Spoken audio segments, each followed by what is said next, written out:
Assalamualaikum warahmatullahi wabarakatuh. Perkenalkan, nama saya Nurul Lintang Bustomi dengan NIM 22402105. Di sini saya akan menjelaskan materi kajian teks Arab dari bab 7 sampai bab 12.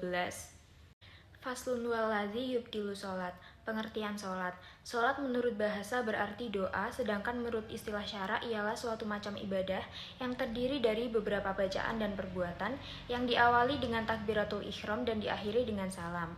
Perkara yang membatalkan sholat fardu: yang pertama, berhadas; yang kedua, terkena najis baik badan, pakaian, atau tempat sholat; yang ketiga, dengan sengaja berbicara yang bukan untuk kemaslahatan sholat; yang keempat, terbuka auratnya; yang kelima, banyak bergerak; yang keenam, mengubah niat; yang ketujuh, tertawa sampai terdengar tawanya oleh orang lain. Selanjutnya, waktu diharamkannya sholat sunnah: yang pertama, mulai terbit matahari sampai naik seukuran suku tombak; yang kedua, apabila matahari berada pada posisi tengah langit, maka haram melakukan sholat sunnah kecuali pada istiwa hari Jumat; yang ketiga, mulai tampaknya cahaya kuning sampai terbenamnya matahari; yang keempat, setelah sholat subuh sampai terbitnya matahari; yang terakhir, setelah sholat asar sampai terbenamnya matahari meskipun telah dilakukan dengan cara jamak takdim. Faslun sholatul jamaah atau sholat jamaah. Aturan khusus makmum sholat berjamaah: yang pertama, mengikuti gerakan imam; yang kedua, makmum berdiri di belakang imam; yang ketiga, mengetahui gerakan imam; yang keempat, imam dan makmum berada dalam satu masjid; yang kelima, makmum niat mengikuti imam. Syarat wajib sholat Jumat: yang pertama, Islam, kemudian balik, berakal, sehat, merdeka, laki-laki, sehat, dan mustautin atau tidak dalam bepergian. Selanjutnya, syarat sah sholat Jumat: yang pertama, hendaklah diadakan di negeri, kota, atau desa; yang kedua, jumlah orang tidak kurang dari 40 orang yang termasuk ahli Jumat; yang ketiga, waktu yang masih ada. Apabila waktu telah habis atau tidak terdapat syarat-syarat tersebut, maka dilaksanakan sholat duhur. Sholat hari raya, sholat kusuf, dan sholat istisqa. Pengertian sholat id. Sholat Idul Fitri adalah sholat 2 rakaat yang dikerjakan pada hari raya Idul Fitri, yaitu pada tanggal 1 Syawal. Sedangkan sholat Idul Adha adalah sholat 2 rakaat yang dikerjakan pada hari raya Idul Adha, yaitu setiap tanggal 10 Zulhijjah. Pengertian sholat khusuf. Dalam istilah fuqaha, dinamakan khusuf yaitu hilangnya cahaya matahari atau bulan atau hilang sebagiannya dan perubahan cahaya yang mengarah ke warna hitam atau gelap. Tata cara sholat khusuf: yang pertama, menyiapkan tempat sholat; yang kedua, membaca doa khusuf; yang ketiga, melaksanakan sholat khusuf; dan yang keempat, membaca doa setelah sholat. Pengertian sholat istisqa. Sholat istisqa artinya minta diturunkan hujan oleh Allah Subhanahu wa Ta'ala untuk sejumlah negeri atau hamba-hambanya yang membutuhkan melalui sholat, berdoa dan beristighfar ketika terjadi kemarau. Ibnu Qudamah berkata, sholat istisqa hukumnya sunnah muakkad, ditetapkan oleh Rasulullah SAW dan Khulafaur Rasyidin. Tata cara sholat istisqa: pergi ke tanah lapang, kemudian sholat berjamaah bersama orang-orang yang dipimpin seorang imam tanpa azan dan iqomah. Kemudian sholat 2 rakaat. Pada rakaat pertama, imam membaca surat Al-A'la, setelah ia membaca surat Al-Fatihah dengan suara yang nyaring. Sedangkan pada rakaat yang kedua membaca surat Al-Ghasyiyah.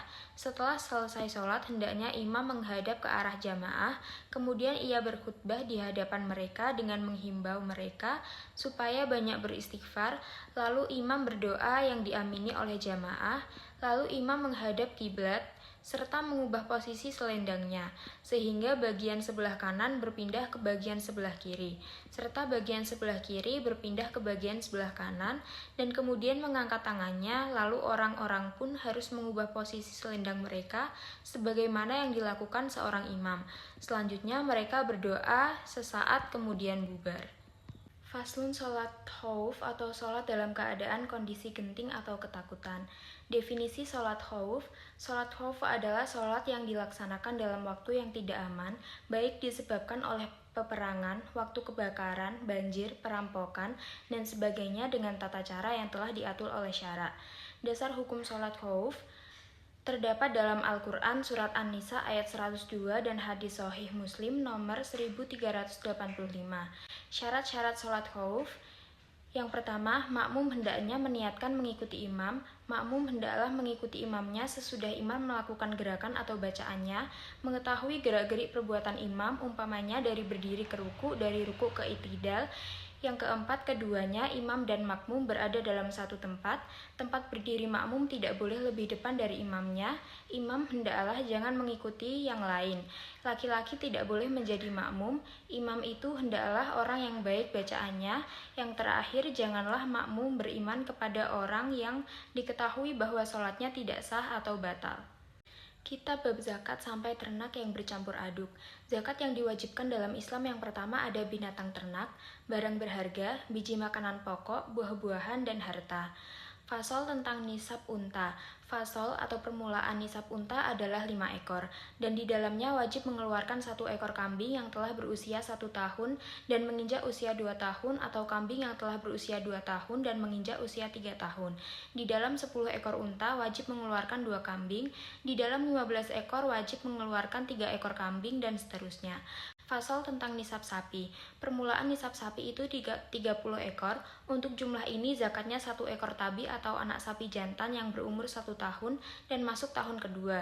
40 ekor sapi adalah 1 ekor musinah atau anak sapi betina yang umur 2 tahun dan masuk tahun ketiga, dan seterusnya. Fasol tentang nisab kambing, jika jumlahnya mencapai 40-120 ekor kambing, maka zakatnya 1 ekor kambing. Jika jumlahnya adalah 121 ekor kambing, maka zakatnya 2 ekor kambing. Jika jumlahnya lebih dari 201 ekor kambing, maka zakatnya 3 ekor kambing. Jika jumlahnya lebih dari 300 ekor kambing, maka dalam setiap 100 ekor kambing zakatnya adalah 1 ekor kambing. Fasol tentang ternak yang bercampur aduk. 2 orang yang berserikat atau memiliki kambing mengeluarkan zakat kambingnya dengan 7 macam syarat. Yang pertama, jika tempatnya menyimpan ternak itu 1. Yang kedua, tempat melepasnya 1. Yang ketiga, tempat mengembalanya 1. Yang keempat, pejantannya 1. Yang kelima, tempat minumnya 1. Yang keenam, pemerahnya 1. Dan yang terakhir, tempat pemerahnya 1. Nisabnya zakat emas sebelum bab puasa. Definisi zakat, zakat yaitu mengeluarkan sejumlah harta tertentu karena telah mencapai nasab dan diwajibkan oleh Allah Subhanahu wa Ta'ala untuk dikeluarkan dan diberikan kepada orang-orang yang berhak menerimanya dengan ketentuan syarat yang berlaku. Selanjutnya, cara menghitung zakat emas dan zakat perak. Nisab emas adalah 20 miskal atau 96 gram. Untuk jumlah ini zakatnya seperempatnya 1/10 yaitu 2,5%, yaitu sama dengan setengah miskal. Nisab perak adalah 200 dirham atau 200 talen atau 672 gram. Untuk jumlah ini zakatnya seperempatnya 1/10 yaitu 2,5%, yaitu sama dengan 5 dirham. Selanjutnya, pengertian puasa. Makna puasa secara umum adalah melakukan penahanan atau pengendalian terhadap diri sendiri, baik dalam hal makanan, perkataan, maupun aktivitas fisik. Selanjutnya, yang terakhir, hal yang membatalkan puasa. Membatalkan niat untuk berpuasa, makan dan minum dengan sengaja, bersetubuh, istimna, muntah dengan sengaja, mendapat haid dan nifas. Sekian materi yang dapat saya sampaikan. Bila ada kesalahan kata dan sikap saya mohon maaf. Wassalamualaikum warahmatullahi wabarakatuh.